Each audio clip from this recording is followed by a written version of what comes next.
I remember standing in the frozen aisle of the grocery store. The air was so cold that it bit my fingers.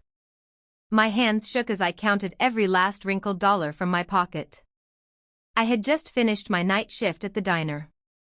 My uniform was greasy and stuck to my skin. In less than 6 hours, I had to be at the warehouse for my second job. 2 jobs. No sleep. My back ached, my eyes burned. But I kept telling myself it was worth it. Tonight I would finally bring home food. Real food. Not dry noodles from a packet. Not old crackers from the discount bin. Tonight there would be chicken, rice, vegetables, milk, eggs, enough to last the week. Enough so I wouldn't have to go hungry just to leave food for everyone else. I carried the bags home like they were treasure. My arms ached under the weight, but my heart felt lighter than it had in weeks. In my head, I pictured myself cooking a hot meal in our tiny kitchen, the smell filling the house. I imagined my stomach growling but my chest swelling with pride. For once I would eat like a person. For once I would feel human again. When I opened the front door, the first thing I heard was laughter. My sister Rachel was sprawled on the couch, phone in hand, recording videos for TikTok. Her cat, a fluffy white Persian with a jeweled collar, sat on the coffee table, licking its paws like it owned the place. My parents were both watching, grinning as if Rachel had just won an award. "Where have you been?" my mom sneered without looking up.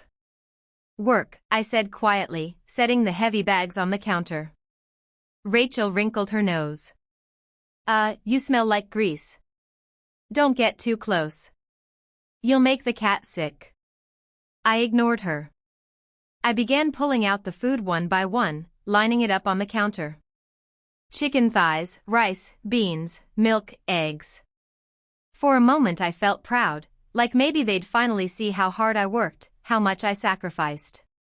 My dad looked up from his beer for the first time. His lip curled. "Groceries, for you," he chuckled darkly, shaking his head. "Don't waste it. You don't deserve that." Before I could answer, Rachel jumped off the couch and snatched the chicken pack out of the bag. "Perfect. I needed this for Whisker's new recipe video," she squealed, holding it up like a prize. "He's going viral, you know. People love watching him eat gourmet food." I blinked. "What are you doing?" "That's dinner. I worked 2 jobs too." My mom cut me off, snatching the milk. "At least the cat makes us look good. You're just a reminder we failed. Why waste food on you when he doesn't embarrass the family?" It felt like the air was sucked out of the room. I stared at them, heart hammering, as Rachel dumped the rice into a shiny bowl and set it on the floor for her cat. Whisker sniffed it, then pawed at the chicken package while my parents laughed like it was the funniest thing in the world. "That's my food," I whispered, my voice cracking. Rachel smirked, crouching down beside her cat. "No, loser. It's his food. You're just background noise." The cat dug in, shredding the chicken with tiny teeth, while my stomach growled so loud it hurt. My hands trembled. I could still feel the blisters from scrubbing dishes at the diner, the ache in my back from hauling boxes in the warehouse. All for this. All for nothing. My dad raised his beer can like a toast. "At least Whiskers brings us joy. You never have." I turned away before they saw the tears in my eyes. My chest burned, not just from hunger but from humiliation, from rage. Upstairs, in the quiet of my room, I sat in the dark listening to them laugh downstairs. I swore then and there I would never beg them again. That night, as my stomach twisted in pain and Whiskers purred over a feast I had paid for, I realized something.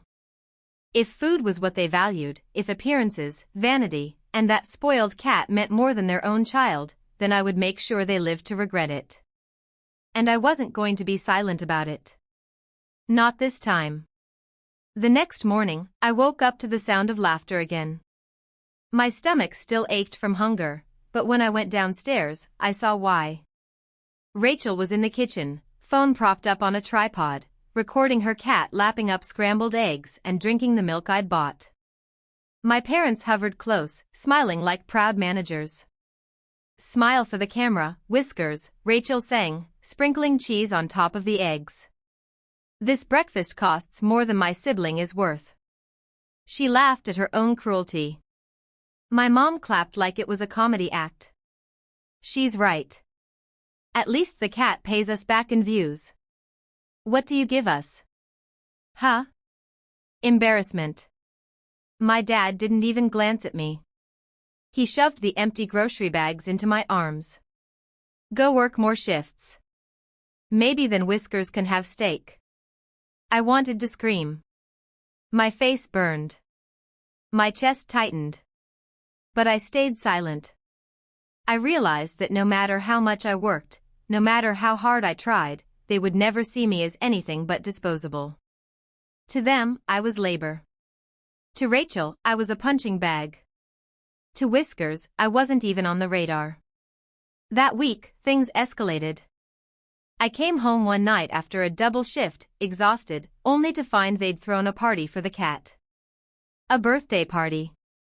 Streamers, balloons, even a cake. On the cake was written, "Our pride, Whiskers." My parents stood proudly as Rachel filmed the whole thing while I walked in with sore feet and an empty stomach. "Where's the food I bought?" I asked quietly. Rachel turned, smirking. "Oh, it's right there." She pointed to the cake. "Too bad it's not for you." My mom grabbed my arm when I tried to take a slice. "Don't touch it. You don't deserve to ruin his special day." Their words cut deeper than knives. I went back to my room, clutching my aching stomach. But I didn't cry this time. I thought. I planned. I knew now what they valued most: Rachel's fake online fame, Whiskers' precious image, and their reputation as the perfect family who raised a star. So, I started moving in silence. I borrowed a coworker's phone one night and created an anonymous account. I began leaking little pieces of the truth, videos of Rachel mocking people behind the camera, clips of my mom sneering, "Our cat is worth more than our child," recordings of my dad laughing, "Why waste food on her?" I'd collected these moments carefully, pretending to be invisible. Within weeks, the account blew up. People were furious. Comments poured in. "What kind of parents feed their child's food to a cat? Rachel is a monster. Who treats their sibling like that?" Rachel's followers turned on her. Sponsorships she bragged about disappeared. The same brands that once begged her to promote their products suddenly cut ties. Her viral cat account became a battlefield of hate comments and unsubscribes. But it didn't stop there. One night, after a particularly long shift, I came home to screaming. Rachel was in tears, throwing her phone across the room. "They hate me. They're calling me abusive. They're saying I should lose Whiskers." My mom stormed toward me, red-faced. "What did you do? Did you ruin this for us?" I stared back at her, calm for once. I didn't have to do anything. People just saw the truth. For the first time, she had no comeback. My dad grabbed his beer and muttered curses, but his hands shook. Their precious pride was crumbling, not because I fought back with fists, but because I let the world hear the exact words they used against me. Rachel screamed upstairs, slamming her door while Whiskers meowed, confused. My parents sat at the table, silent for once, and I realized this was only the beginning. The silence in that house didn't last. My parents couldn't stand silence. They thrived on noise, on Rachel's bragging, on the cat's fame. But now, every time Rachel posted, her comments filled with disgust. Every brand she tagged ignored her. The fan mail stopped. One night, I came home to find her screaming at my mom. "You were supposed to protect me. You were supposed to delete those videos. Fix my image." Her mascara ran down her cheeks as she clawed at her phone. "Now I'm a joke. They're saying Whiskers is abused. They're saying I'm a fraud." My dad slammed his fist on the table. "This is your fault," he growled at me, eyes bloodshot. "You ruined our family. You've been jealous of Rachel since you were born." I stood there, calm. My voice didn't shake. "Jealous? I worked 2 jobs to put food on the table. You fed it to a cat and laughed in my face. Now everyone else knows who you are. That's not jealousy. That's justice." They didn't know what to say. My mom's face went pale. My dad's mouth hung open. Rachel covered her ears as if the truth burned. And then the final blow came. A local shelter contacted me after seeing the leaked clips. They wanted to investigate Rachel's pet care. She had built her entire reputation on pampering that cat, but the world had seen the reality: food ripped from a hungry sibling, cruel words, neglect. She lost custody of Whiskers within weeks. The cat that brought them joy was gone. I watched the day the officers carried Whiskers out in a carrier. Rachel sobbed on the floor. My mom begged, "Please, this is our family pride. Don't take him." My dad swore at the officers, powerless. I just stood by the door. "Now you know how it feels," I whispered. "To have something you love ripped away because someone decided you weren't worth it." Rachel collapsed, wailing. My parents stood behind her, hollow, their pride gone, their faces gray. Without Whiskers, without Rachel's fake fame, they had nothing left to show off. The house, once filled with their laughter at my pain, was dead silent. I turned and walked out, not looking back. For the first time, the night air felt light. I didn't need their approval, their scraps, their cruelty. They had destroyed themselves one cruel word at a time. I had only let the world hear it. And from then on, when people in town spoke of our family, they didn't talk about Rachel or Whiskers or my parents' so-called pride. They talked about the girl they tried to starve, the girl who worked 2 jobs and finally made them choke on their own cruelty.